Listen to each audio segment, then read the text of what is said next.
Hello, everybody. Happy Sunday. Hope you had a nice weekend.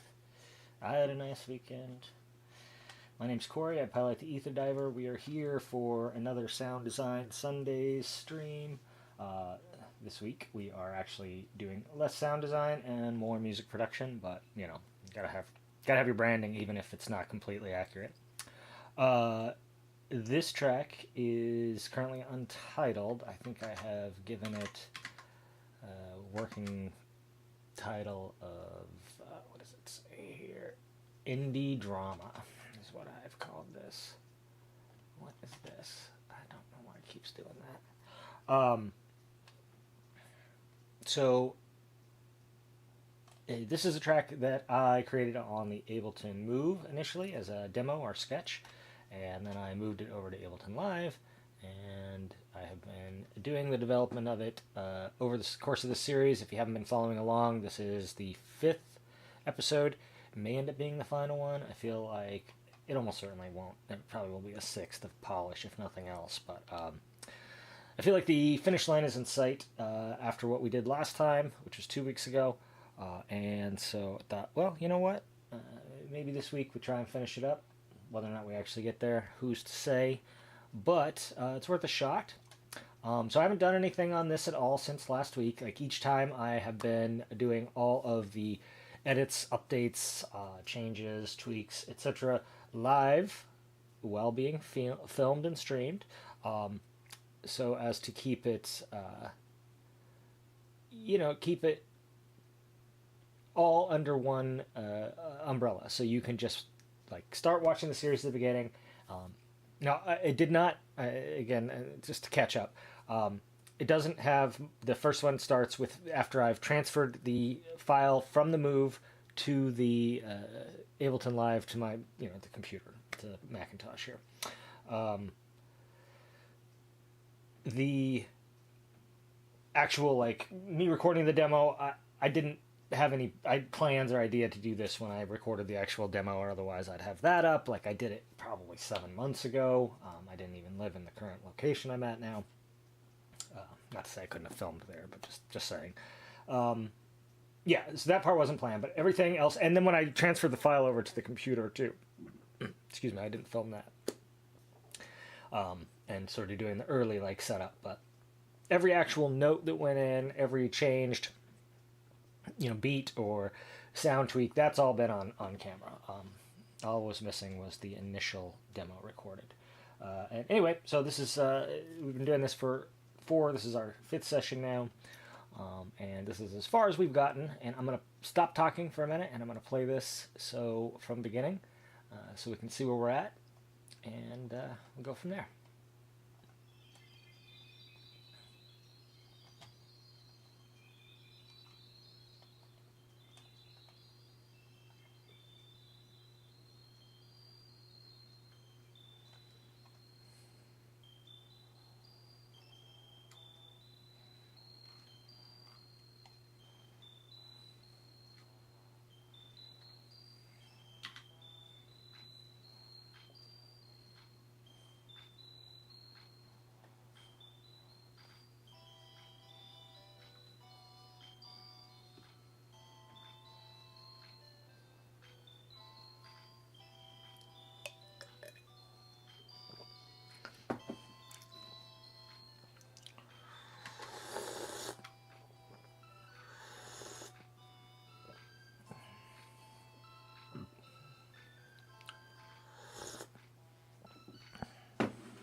that is it. So, uh, like I said, I haven't done anything to this since the last time I did it. I did, before I started the session, listen to it and had some ideas for a few things. So I'm going to do that now. I'm going to take this out so that this just repeats like this. And then, what do we got?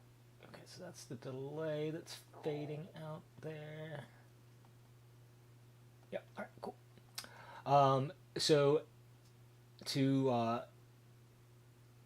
I took that repetition of the chord progression out because I wanted to, on the sort of what's essentially a fade out.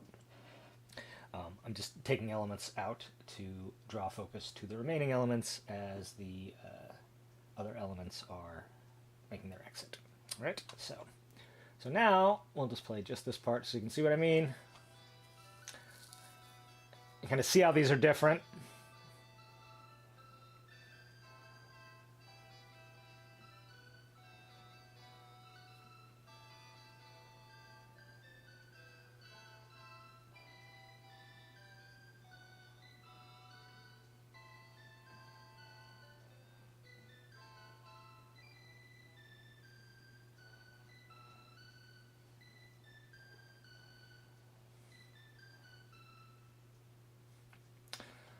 Uh-huh. And I think what we will do here is... Okay.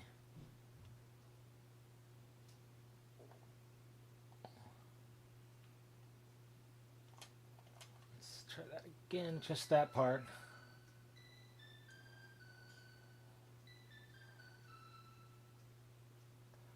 Oh, we can do better than that.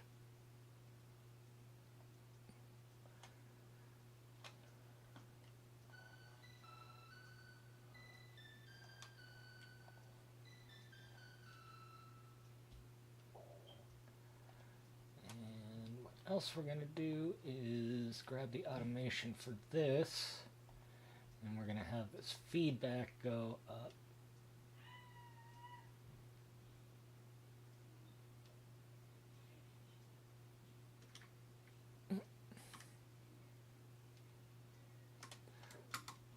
Try that one more time.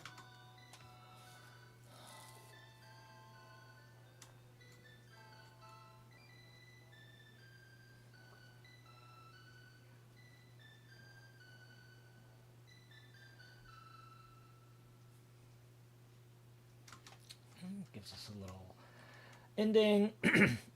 So these tracks, the tracks that I'm working on right now, are basically all come from the same batch of... Well, there's two batches actually that I'm kind of currently working my way through. One is 32 Ableton Move sketches that I came up with. I think sketches is the best word for them. Demos sort of implies that I'm going to re-record everything, and it's not. It's a sketch, which I may re-sketch certain elements, or I may use elements of the sketch in there directly.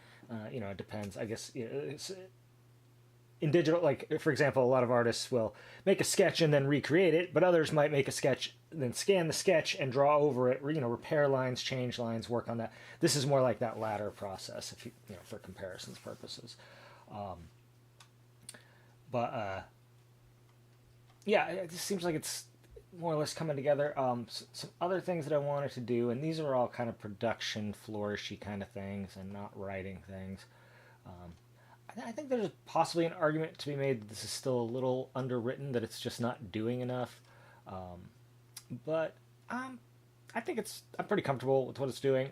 Early on, we had discussed putting a vocal of some sort on it. Nothing has really occurred to me. No one's offered to sing anything. I can sing a little bit, but I don't really consider myself a singer primarily, nor is it something I'm terribly interested in. But who knows, right? Sometimes you work on things and think they're done, and you put them away, and then later you're like, oh no, and you add other things. Sometimes not. Anyway, I'm just rambling, but one of the things here that I know we need to do is... Okay.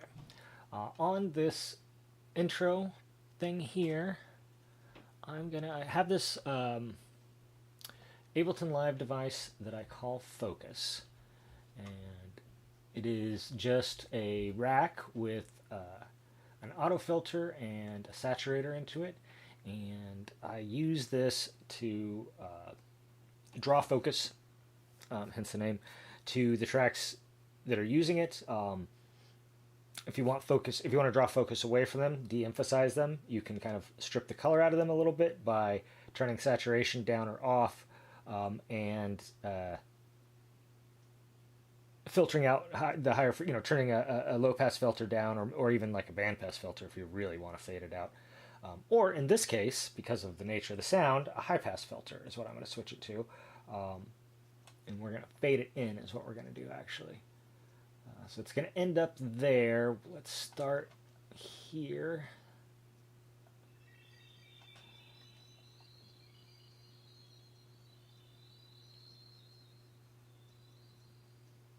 Okay.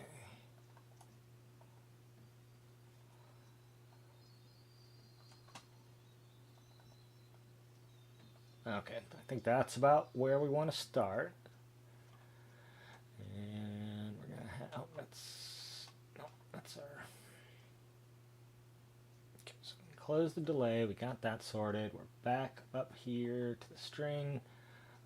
It's going to start there. It's filter type. We want filter frequency. It's going to start there. And it's going to go.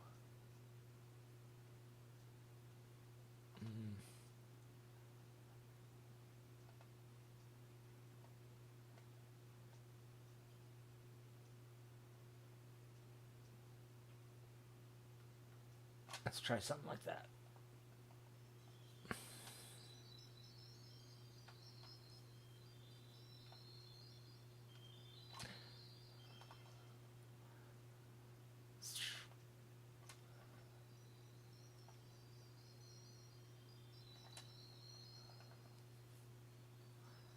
There we go. So this gives us like a 15-second fade in basically.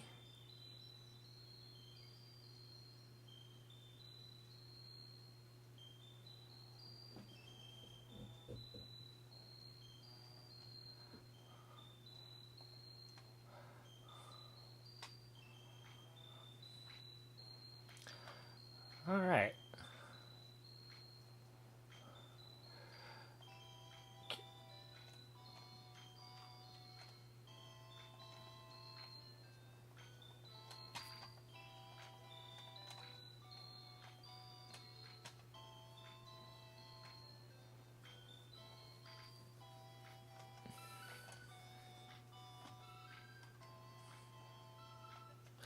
So, and the other thing I think I might want to do on this is I want to kind of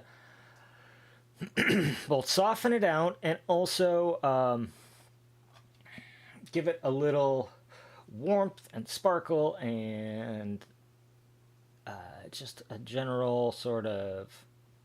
It's a little harsh, in part because I'm using such a high register. There's a lot of aliasing going on there, and I do want those tonalities and some of those harmonics, but it's a little over the top right now. So I'm going to try to soften it, and to do that, I'm going to use this Juno Chorus plugin from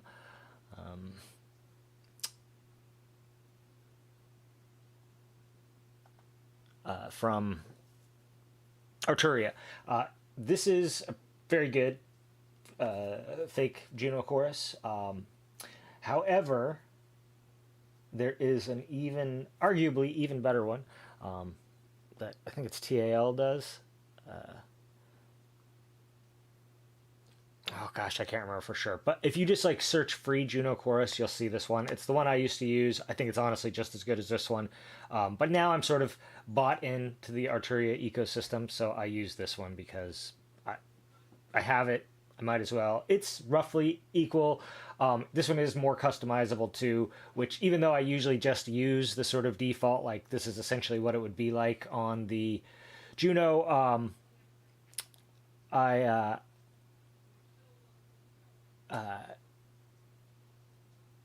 it's nice to have the extras. And like I said, I already have, I got this one for free, and I did a side-by-side comparison with the other one when I was still doing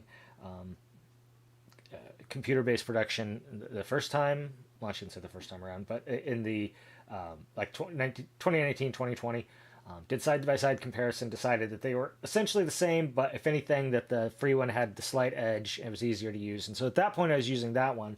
But then since then, I've gotten really into pigments and the Arturia ecosystem in general. And so I'm just like, well, there's no reason to install this other free one that basically overlaps with something I'm already going to have on my computer. So that's why I've come to this one. But my point is, you can get the free one. It's very good. You should get it if you don't have it, or if you don't have this one or whatever. Okay, so let's start this from the beginning again.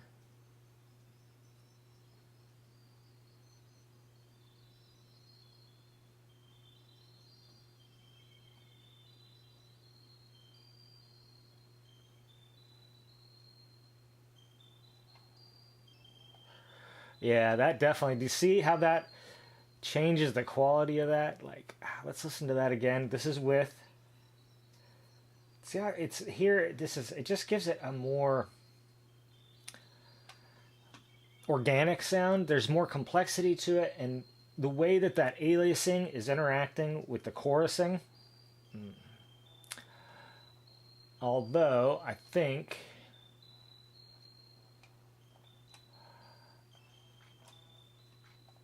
that maybe.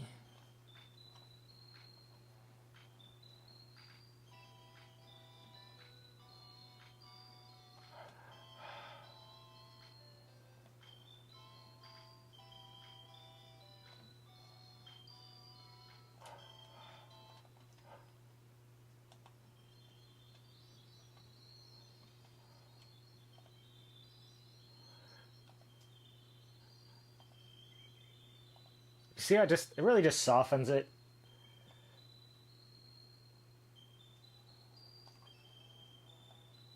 And yeah, I think we actually need this filter a lot less.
Okay.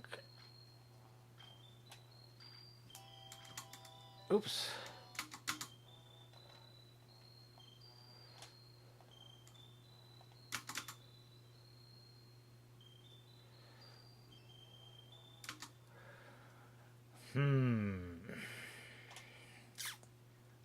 Feel like this is needs adjusted just slightly. I can't quite figure out what's up with it. Okay.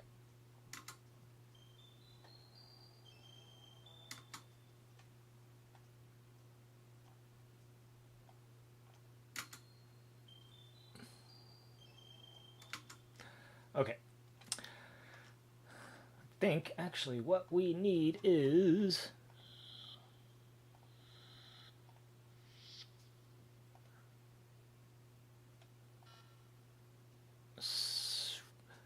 another impact at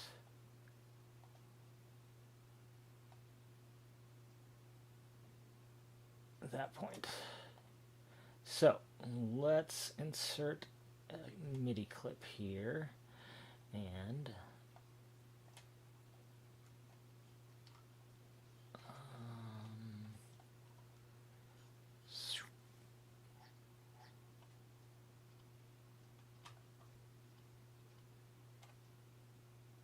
Okay.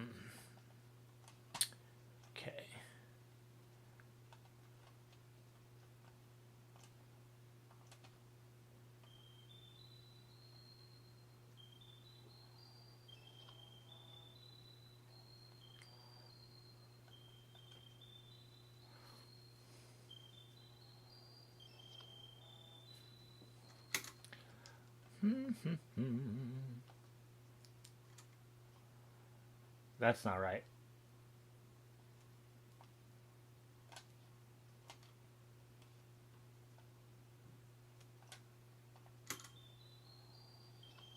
No, that is not the right sound. That's the problem. It's not the right sound.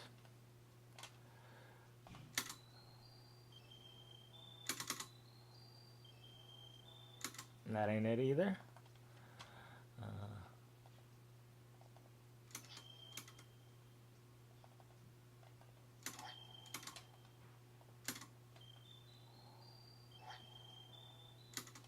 Nope, not that.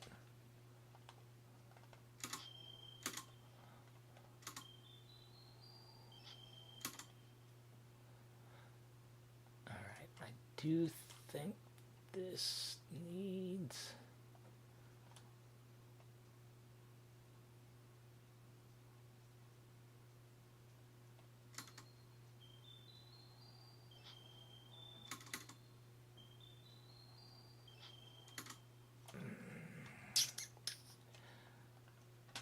You stop.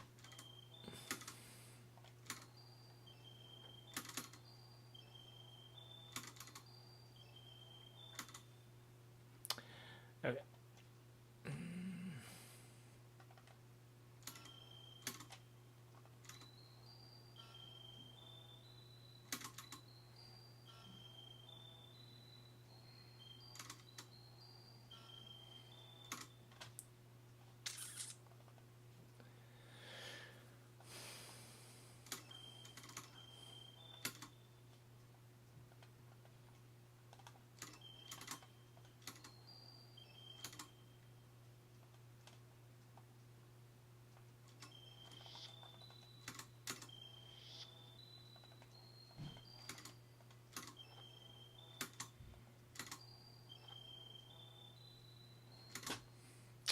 Maybe that's it.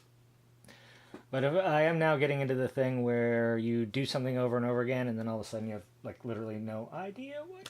Oh, music's. God, I hope not.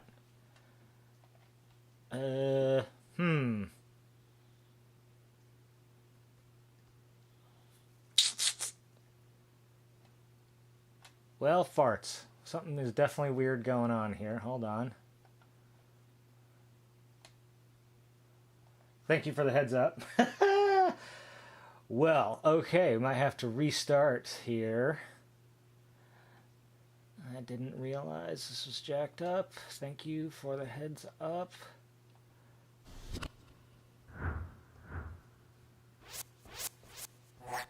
Why is this not working?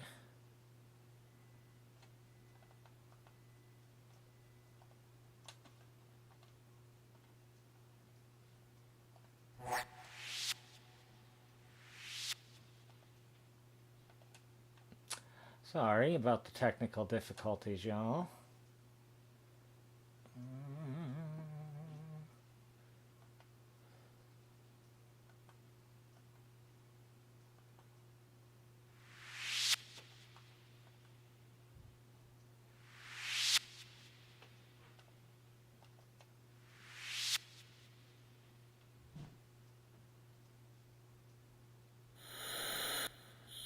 Yeah, I'm just like hitting the drum. Yeah, I'm just hitting the drum thing here while I'm doing this testing. So it seems like I figured it out, but what I'm not sure about is what the hell happened. Which, I mean, I don't really need to... Oh, no, don't do that. Cancel. I don't really need to know what's going on, but... Okay. Well, it's fixed now. It's just OBS being a butthole, I think, honestly. Okay, so I apologize.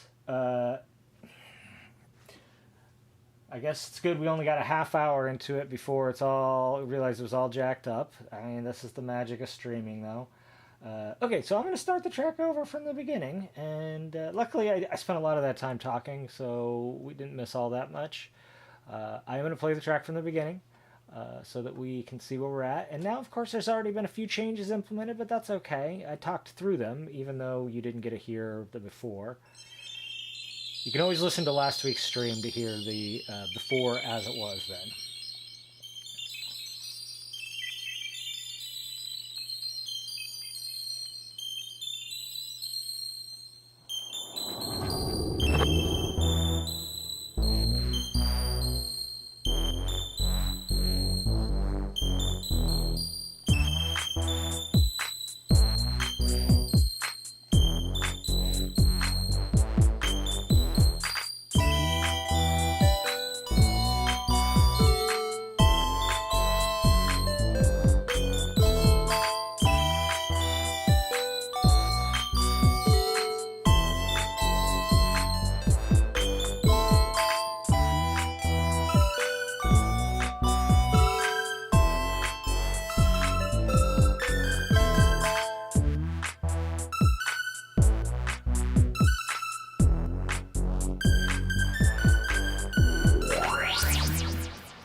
Okay, so now you can actually hear that. I'm so sorry. I might have to. I know a lot of people watch this on a VOD. I'll have to make sure and warn people that the audio for the first 30 minutes is a little janky. But hey, there we go. Here we are. Here we are. So that is where things stand as of now. Okay, so things that I know need done. I believe that this whooshy section here needs some. Okay, so it's FX noise, hit R, whooshy noise R, electromechanical noise, digital noise 1.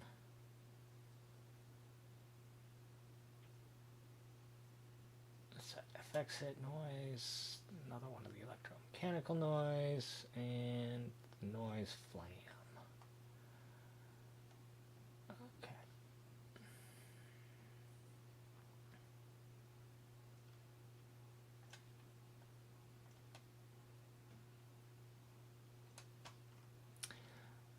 How many? Okay, that's 15.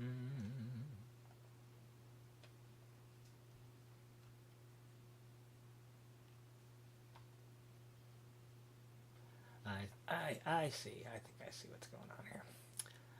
Okay. Right. These in particular. Actually, I want to look at the.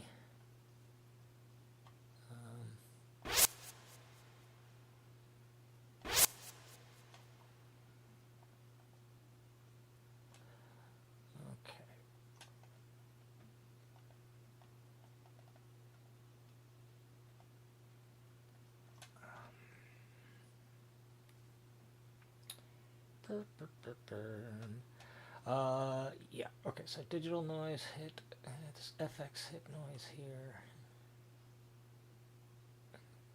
The top whoosh, the window noise.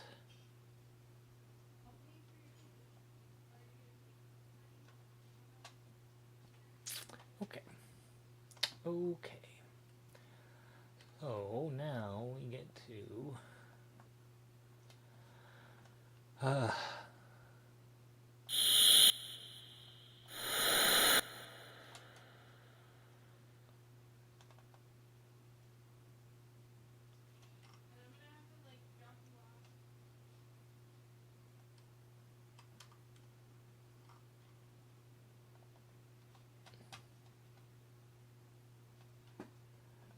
brain just refuses to hold this knowledge. Okay, it's the R one, not the 2 one.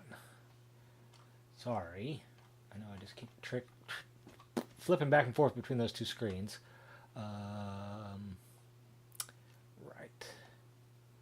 So, we can...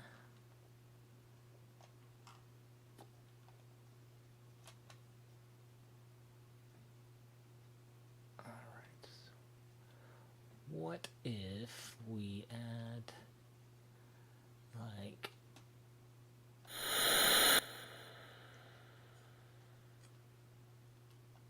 some kind of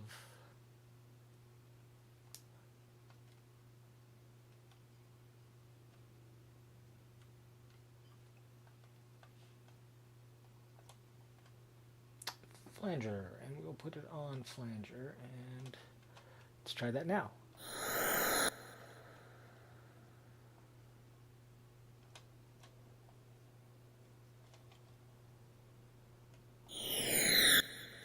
There we go. That's more like it. Let's see, maybe we can just hear this section here.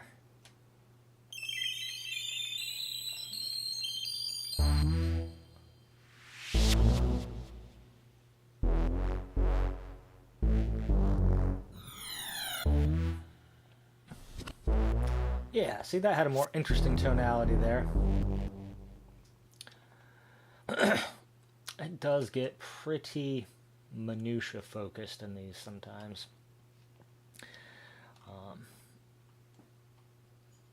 I mean, I guess this kind of stuff right here is probably why the AI bros like to just type their prompts and then call it good with whatever slop spews out, because you got to be a kind of a special kind of nerd to find this stuff interesting.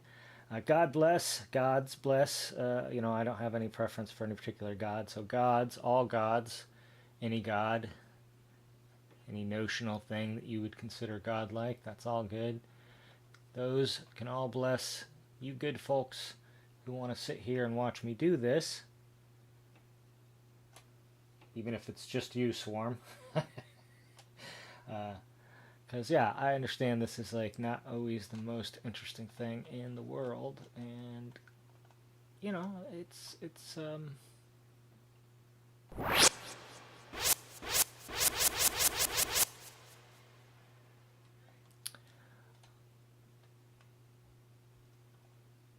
yeah, a lot of people are going to find this pretty dull to do, pretty dull to watch.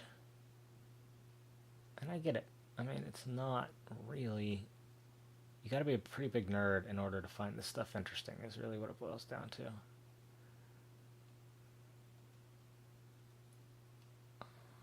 What kind of shenanigans can we get up to with this guy here?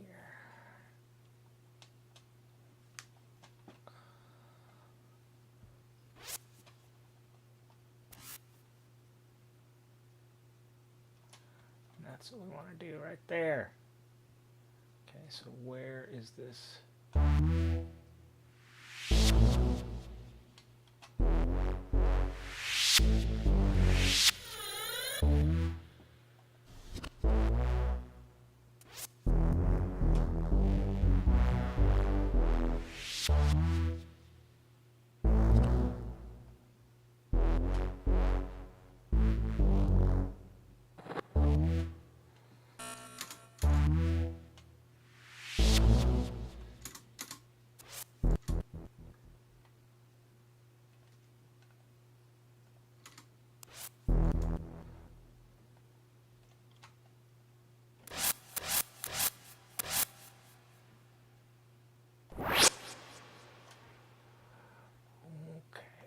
this again. Have I fucking misunderstood which one is going here? Digital noise one. Alright, this one.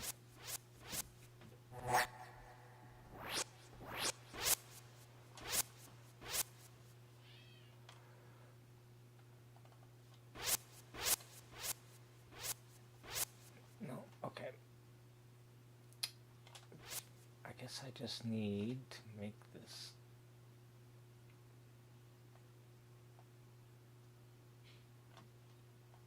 There we go. Let's try that.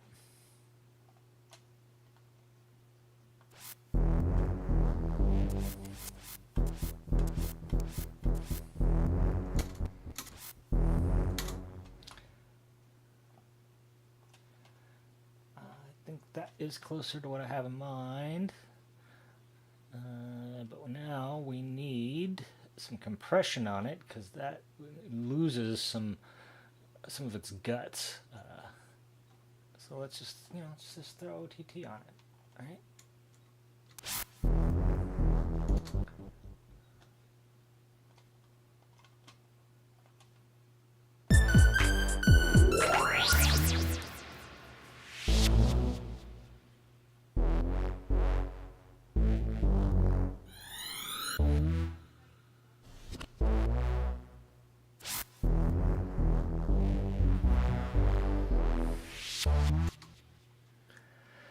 Maybe.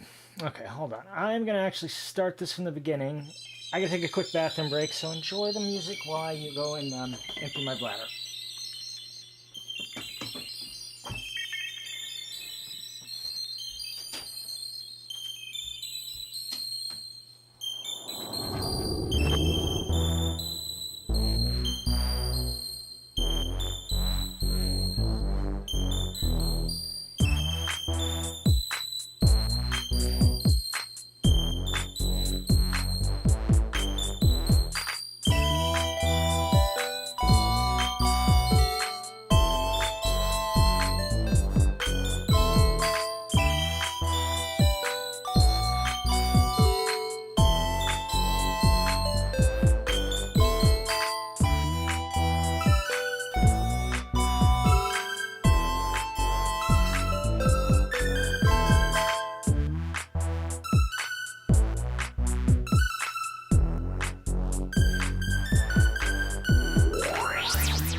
God, that was incredible timing.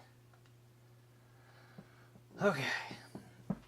I started reading a compilation of Stockhausen's lectures. Yeah. Right. So, Swarm says, I started reading a compilation of Stockhausen's lectures and interviews. He makes a big point about making music via changes of the sound from note to note, which are not necessarily pitch, and doing different filters on different sweeps is bang on in that regard. Yeah, I mean, I definitely think that and I think that Stockhausen is, in fact, I'm not a music historian. I'm a person who has a interest in music history as part of my larger interest in music. Um, so I'm certainly not someone to quote on any of this. But sometimes the things I say might tip you off to something that's worth looking into, and so you can take it in that regard. But right, my understanding is Stockhausen is one of the people that introduced this idea to the modern music lexicon of temporality as being on par with harmony, melody, and rhythm as a syntax of musical language, if you will. Or maybe as a vernacular of musical language. I mean, I don't know. Like we're speaking figuratively here and metaphorically, comparing it to linguistics or whatever. So there's not really, uh, I don't know. If there's a right answer necessarily, and I'm not a linguist either. So even if there is a right answer, I wouldn't know what it was. But the point being, yes, that a lot of modern music relies on shifts of timbre and less on shifts of pitch, changes in timbre, as well as, and that's where I think a lot of music criticism of things like pop music or trap or techno as being overly simplistic really miss the point. Is that these sort of musical forms tend to have constantly shifting timbres, and that carries the mood and vibe of the song uh, to a similar degree, at least, let's say, as more traditional, you know, um, early composers only had the timbral colors of physical acoustic instruments and human voices to work with. And modern composers have all timbres to work with. We can sample anything and turn it into a musical pitch or a musical, to use it in a musical context. And we can also synthesize sound from the ground up, from basic sine waves on up or through a variety of other methods. So we have a much wider timbral palette. And yeah, and so it makes sense that modern music is moving in that direction because the interactions and relations and ways of progressing and regressing and expressing emotion and whatnot, of harmony, melody, and rhythm, the interaction of those three elements is very well understood, very well mapped out through centuries of Western musical canon, 100 years of pop music and folk music that's been extensively documented. And that really leaves, I feel, for this sort of timbral elements. Sorry, you struck a rich musical or rich philosophical vein there for me, and so that's why I have to stop and rant for a few minutes.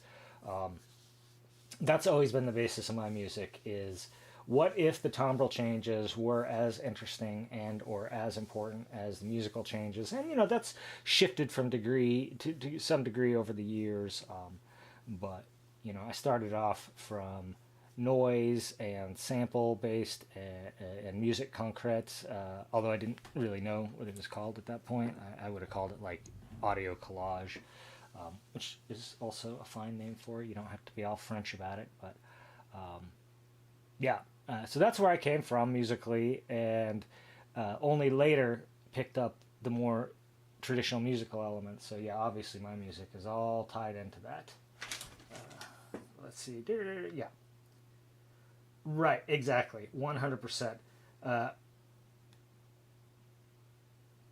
uh, what's his name? Charles Ives is also another composer who predates, sampling and whatnot, who incorporated a lot of these ideas into his music. And so in his music, he would, rather than, unlike Stockhausen, who was working in an electronic idiom, Ives was just like doing orchestral music with a composer and conductor and orchestra, but he would like literally sample segments of popular marching band songs or whatever and just segue between them within the music. It's kind of interesting, kind of an interesting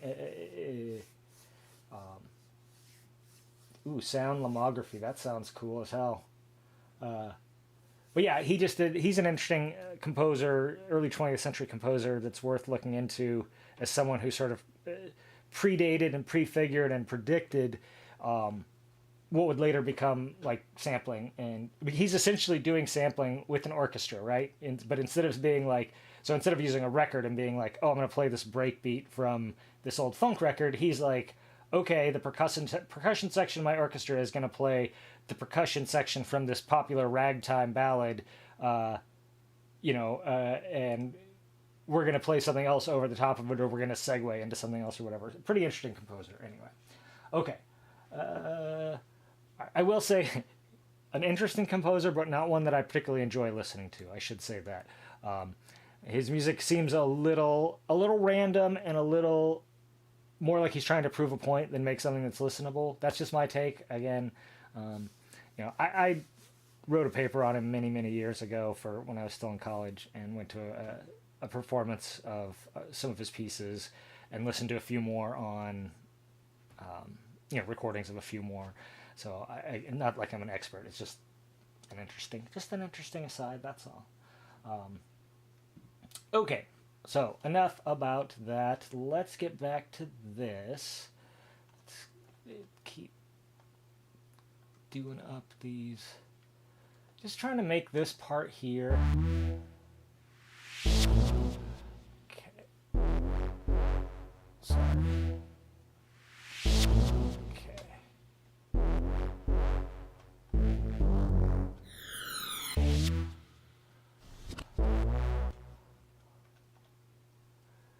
So what do we want?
Alright, so I was thinking about some kind of doubler for this, but I don't know if there's anything like that here. Maybe I thought that this would have an appropriate program, but maybe it doesn't.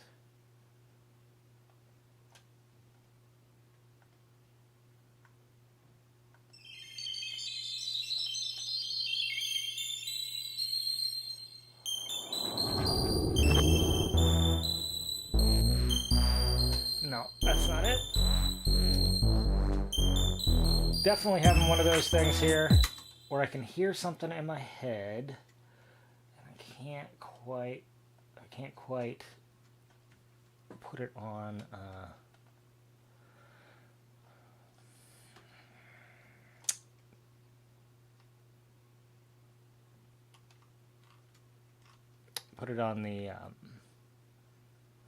the page here yet. The screen, the sound, whatever. There we go. That's what I'm looking for. Maybe it's as simple as this is what I need. We want an ensemble, number of voices.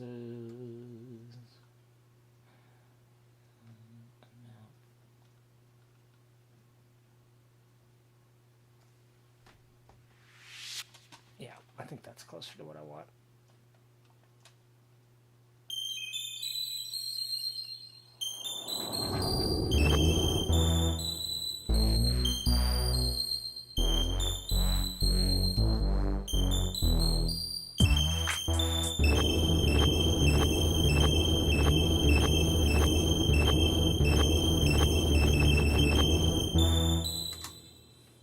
Helps you put it on the correct.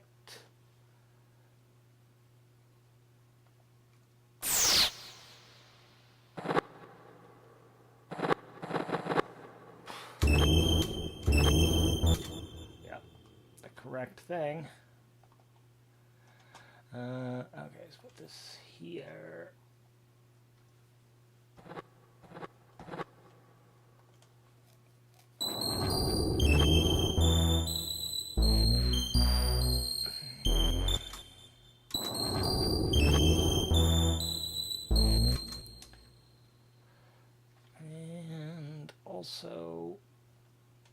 Also, how about a really short, kinda high feedbacky delay?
That's what I think it's supposed to sound like.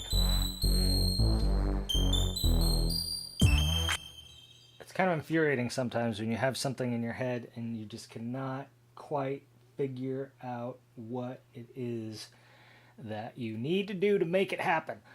But I think I figured it out. It was a combination of getting the right effect on the right transition noise and then moving that one sample until there's a part in it that I'm hearing that in my head the two link up, and it wasn't linking up, and now it is, I think. So let's give this a listen and see if I am insane.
Yeah, okay. I think that's coming along. My inclination is to just keep messing with the swooshy bits, but I don't know if there's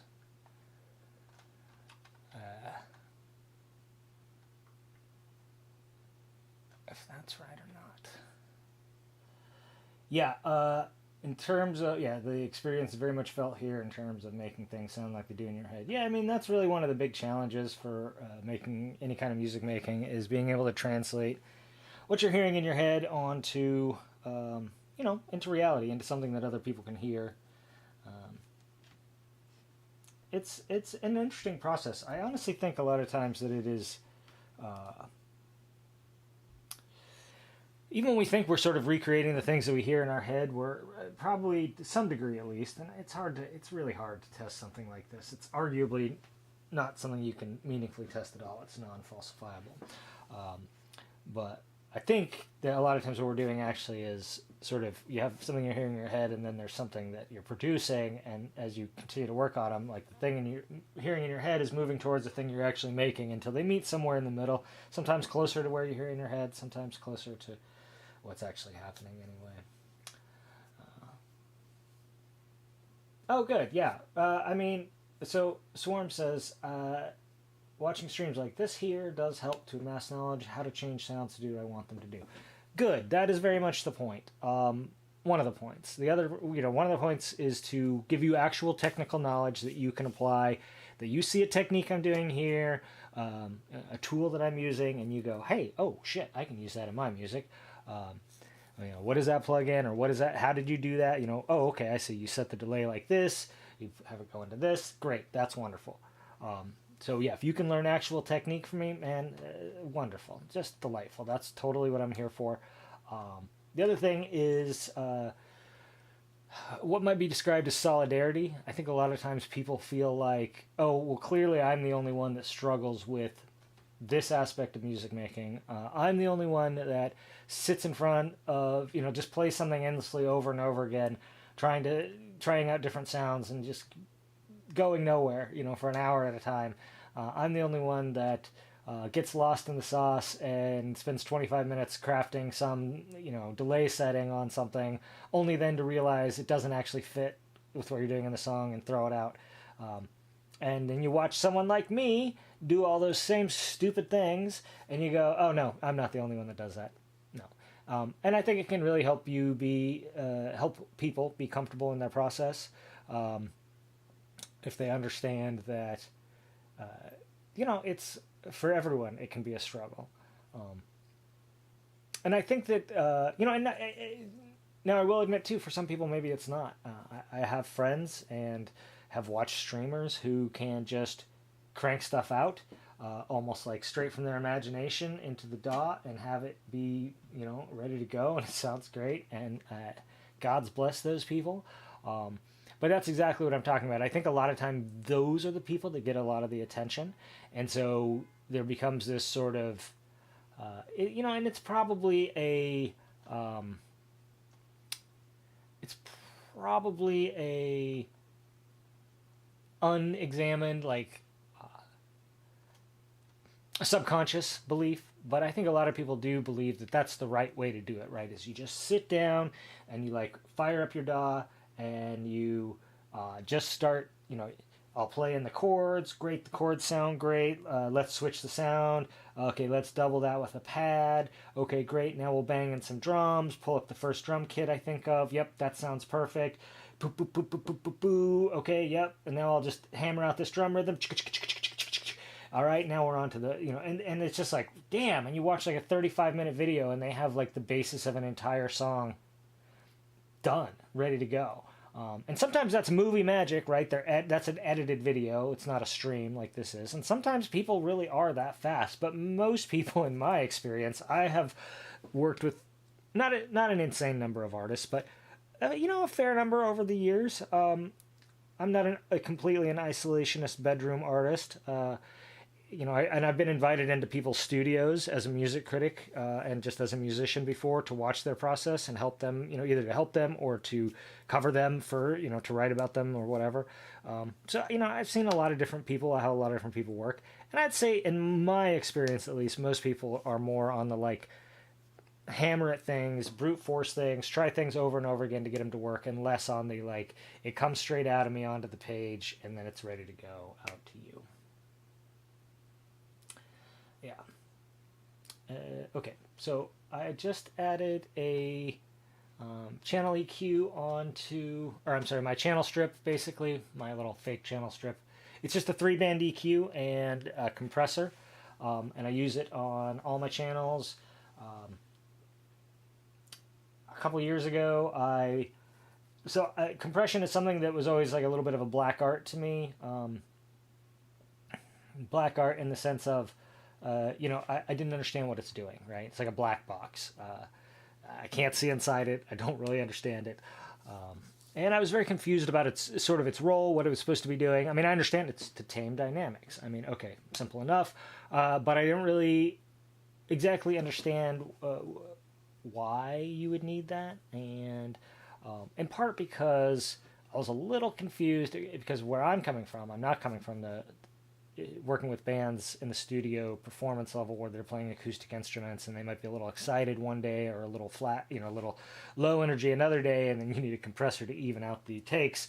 I come from the synthesizer MIDI studio world where, I'm like, well, if I need to even out my dynamics, I can just fix the MIDI, or, I can do these other things. And why would I need a compressor for that? And it's true, you don't necessarily need a compressor for that, but that kind of goes to the, in audio, and well, in all things, but in audio, there's always more than one way to skin a cat. And the things overlap a ton. And the question of why would I do this here instead of there, sometimes there's a real concrete answer of like, oh, well, if you wait to do it here, like you can't process this separately, or you lose your opportunity to do this. But a lot of times it's preference. It's just a preference thing. Like, you can do half of your writing during sound design if that's how you like to work, or you can just work with a bunch of generic sounds and presets and do all of your writing in the writing phase, or you can do half your writing in production, where you just have basically started out with a sketch, and then as you produce, you write additional layers. So to someone on the outside, someone might be like, oh, okay, so this is sound design goes this far into writing, impressive, and other people will be like, oh, well, actually, my writing barely starts until I'm at the end. I don't know. I'm not being very coherent here, I don't think, but what I'm saying is that there are, all of music production works in overlapping spheres from like the lowest levels to the highest levels, where they tend to overlap with what's next to them. So sound design sometimes bleeds into writing, for example, because that's sort of the next, once you have your sounds designed and an idea, but also you can do sound design later. You can work with piano, bass, piano for all your writing, and then bring in all the sound design elements later. Anyway, there's more than one way to skin a cat. That's the short version. And I think I brought all this up because I just wanted to drop my channel strip in here. Compression. Someone taught me that compression is basically layer compression, lots of layers of compressors doing a little bit each, and it smooths out and helps give all of the things in your mix some space to breathe, like kind of keeps their volume levels consistent, and and you can do all the dynamics and whatever, but the compressor just gives you a little more control. And so I use multiple layers of compressors doing a tiny bit each. That's just a really long-winded way to get around to saying that. Sorry about all of that. Oh, yeah, and I probably watched it. I mean, at this point, I feel like I do understand compressors pretty well. They're not actually that complex, but they do seem very strange until you kind of, like, get the hang of using them. Also, I don't watch Alex Ball because I think he's a turf. And this is not a criticism of anyone who does watch Alex Ball, so please don't take it that way. I really enjoyed his content for a long time, but he is notoriously still friendly with Christian Henson, which is okay, maybe they're just buds. But less than a year ago, he was wearing a Harry Potter Gryffindor scarf in a video he was doing without commentary. He was just wearing it in the video, and I really felt like that was a subtle, maybe not so subtle, fuck you to all the people that attacked Christian Henson and boycotted his companies, and the sort of the anti, it felt like a wink to TERFs is what it felt like, or at the very worst, that he is completely fucking clueless about what's going on in the wider world of music and politics. In which case, like, I don't really have time for people like that. Like, neutrality is one thing, but accidentally taking the evil side, yeah. And I don't. Please don't. I don't mean to disparage him. I'm not trying to. I could be wrong. Okay, I know what I know for sure is that a video that came out less than a year ago, he was wearing a scarf that to me appeared to be a Gryffindor Harry Potter scarf. And in light of other things I had heard about him and the trans issues in our music community at large, and the world at large, but especially in the music community, I just took that as a, like, this guy is either secretly winking to the worst people in the world, or he is genuinely fucking clueless, and either way, I ain't got time for any of that. So I just cut him out of my viewing thing. Same with Ben Jordan. Like, I don't know if Ben is actually a right-wing hack, or a grifter. I don't know if he's just that fucking stupid that he thinks that he can go on Tucker Carlson's show and be like, and that's just going to be okay, that people are going to be like, no, it's fine. Like, you're just trying to reach out to a different audience. Well, that audience is a bunch of fucking Nazis, man. And, like, if you want Nazis on your side, as far as I'm concerned, that makes you a Nazi. And so I don't want to have anything to do with you. And I don't really give a shit what you think about it. I don't care what your justifications are for it. It doesn't mean anything to me. You want to pal up with Nazis? You've told me all I need to know about you. You think you can keep your hands clean and do that? And I disagree. It's as simple as that.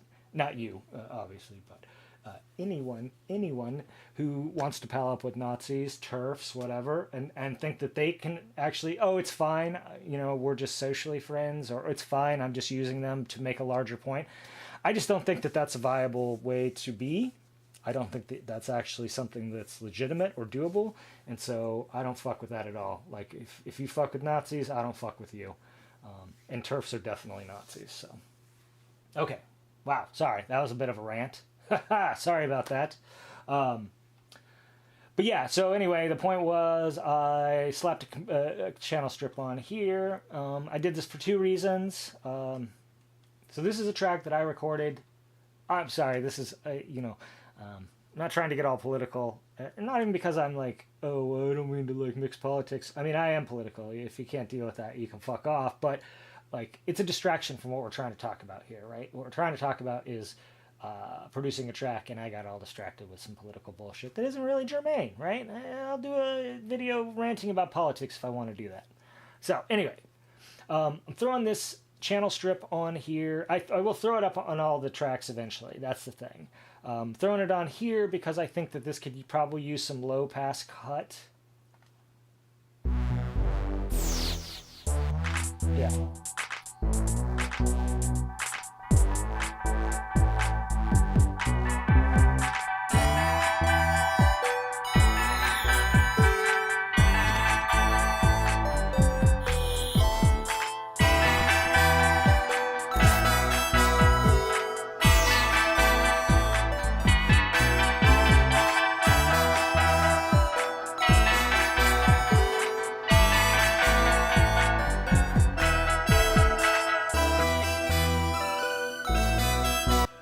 One thing I will say about compressors and using compression, lots of, a little bit of compression on every single track. And if you don't want to compress every track because you think it's over compressed, you can also do like parallel compression and stuff. Parallel compression being where you leave some of the signal uncompressed and some compressed. But what you'll find is it makes it easier to mix. That's the last, my last word on compressors is before I started using this sort of compression style that I'm describing of, using multiple layers of minimal compression. So each compressor I use is usually set to like 2.5 to 1 or less. Um, Sometimes like just like 1.25 to 1 or 1.5 to 1, and it's just, and again, like all I'm trying to do is smooth out the peaks and kind of even out and bring up the low end a little bit, um, so that when it comes time to mix, it's just, you just have a lot, the mixing process is just so much easier. um,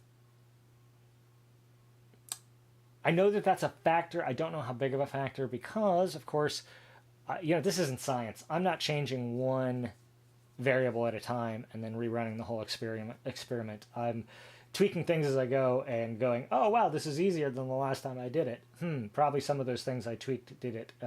And for me, starting to stick these compressors, this channel strip that I built, and it's just a 3-band EQ with a low cut in the front and then a compressor on the back, just like standard Ableton compressor, nothing special whatsoever.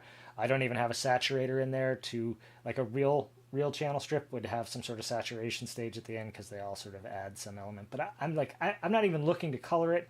It's not a channel strip in the sense that um, I'm looking for that, like, oh, I want it to sound like an LA 26A or whatever the hell. No, I'm trying to serve some of the same purposes of what a channel strip does on an analog console, which is clean the signal up as it comes in, right? Take off some of the low end cruft, uh, especially when you're recording modular, for example. There sometimes is DC offset or low frequency modulations in the thing that can do weird things to the like phase stuff, and so you strip all that out with a low pass filter and it just is kind of a cleaner sound.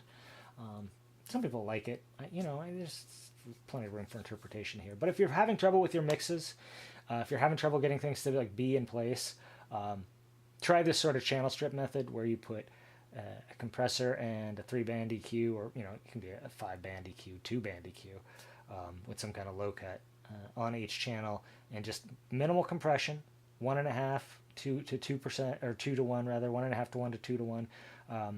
Pretty modest settings, like relatively quick attack, relatively quick release. You can always set like the auto release too and see how that sounds, and low cut on anything that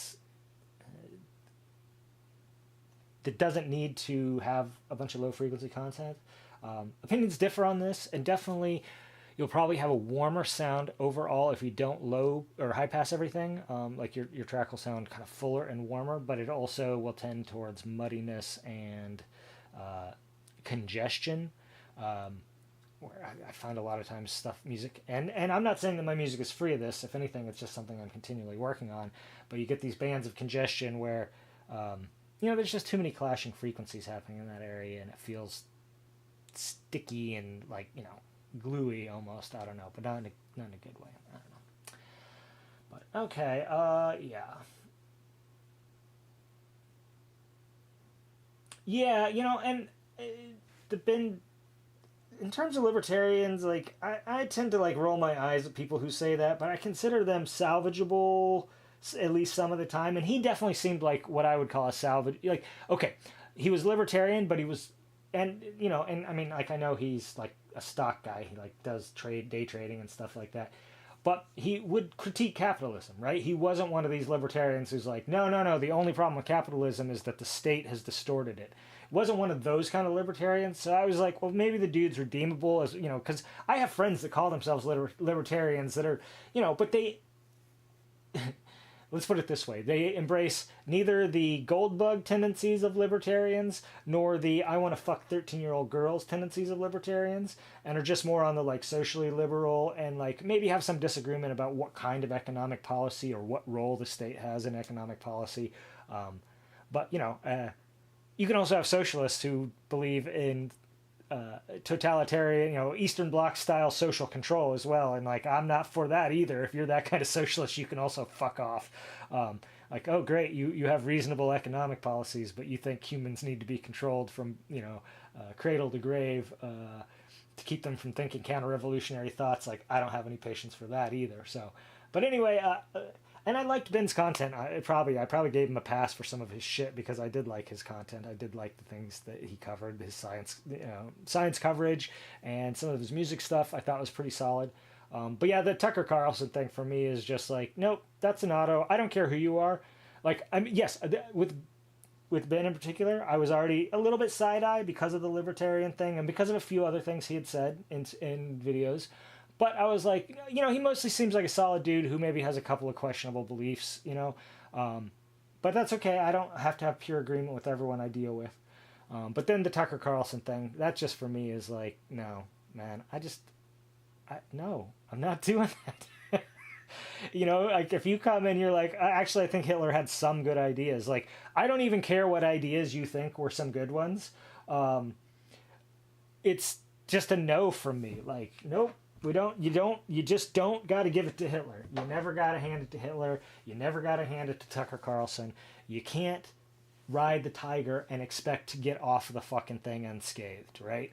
Like, everyone fucking thinks that they're the one that can ride the tiger and get off without getting hurt.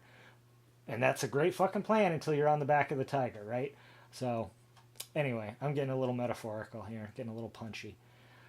This has not been one of my best streams. We did not finish. I didn't think we were actually going to, but I continue to think that the end is in sight. Maybe next time. We have definitely, most of the adjustments we made here were production style adjustments. I don't know that I'm going to record a lot more parts for this. I am trying to move towards a little more breathable, open music. And shorter pieces and whatnot. So, this one might just be an experimental piece for that sort of thing. But, yeah, I think it's moving towards completion. Another session, maybe 2, and it should be done, at least to the mixing stage. Will I continue it through mixing and mastering? Maybe, if there's demand. And I will say there is definitely no demand because I think like 18 people watched my last stream.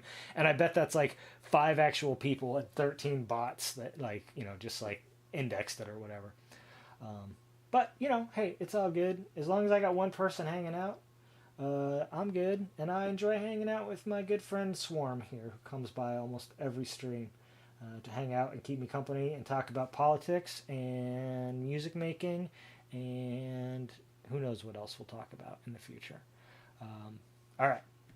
That'll do it for today. Gonna cut it just a few minutes short, I think. Just because there's no point in trying to pick up anything right now. It's not going to go anywhere. Oh, you know what else we can do here? We can slap a channel strip on this one as well. Just in case.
One final comment. Libertarian, to me, typically is actually an immediate red flag. I will make, the thing is, if I meet someone online and they say they're a libertarian, that's usually the end of it. If I already know them a little bit and they tell me they're a libertarian and I know that they're not a complete douchebag, then I will frequently dig a little deeper to find out if they actually, are they someone who just holds strong principles that I disagree with? And again, like a libertarian is, I can find a lot more common ground with a libertarian than I can with a fascist, right? Like a genuine libertarian who's like, people should be left alone to live the way that they want to live is essentially what I believe. It's just that I also believe that, we do live we share a space, and so we have to coordinate those activities to some degree and make sure that we're looking out for each other and we're not stepping on each other's dicks and whatever, that there's a communitarian aspect, a communal, a communistic aspect even to all of our decision making, where it affects each other. But yeah, certainly like in the domain of personal behavior, when you're in your bedroom with the door closed by yourself or with another adult who's consenting to be there and not under any duress to stay, I don't really give a fuck what you do. Um, up to some pretty extreme shit that probably a lot of liberals, certainly some leftists, and maybe even some libertarians would be like, "Oh, I don't know about any of that," but like, as long as everyone can is of sound mind and body going in, I don't really give a shit what's going on in there. But like, yeah, economic policy and then you find these libertarians who are like libertarian only when it comes to they want to own gold and fuck 13-year-old girls, but they also want to deport every Mexican and have strong borders. It's like, okay, that's not libertarian. Like, you got to go all the way for me to even remotely respect it, right? Like, we might have some differences about what that means, but like, you got to be like for the free movement of people if you're for the free movement of capital, because one without the other is some real fucking bullshit. And yeah, and that's what I find most American libertarians, at least, are actually just Republicans that want to smoke weed or really like gold. In America, at least, like gold bugs and libertarians. That fucking Venn diagram is almost a goddamn circle. I don't know if it's like that in the rest of the world. So, anyway, enough political ranting. Hey, but yeah, Tucker Carlson can suck 1,000 dicks, burn in hell. I don't give a fuck. Whatever. That guy sucks ass. And anyone goes on his show, they can rot with him. But okay, that's enough. This was kind of a little bit of a sideways stream, but that's okay. Between the technical difficulties and going into a 25-minute diversion on libertarianism and various uncool figures from the music YouTube scene, but it's all good. It's all good. Whatever. What are we doing here? What are we doing with our lives? All right, thanks for hanging out. I'll see you in a week, and maybe we'll finish this thing up then. And I'll figure, or we'll take another week off, and I'll finish it up the following week or whatever. Okay, thanks again for coming by. Swarm, thanks for the discussion. It's always a pleasure, and I'll see y'all soon.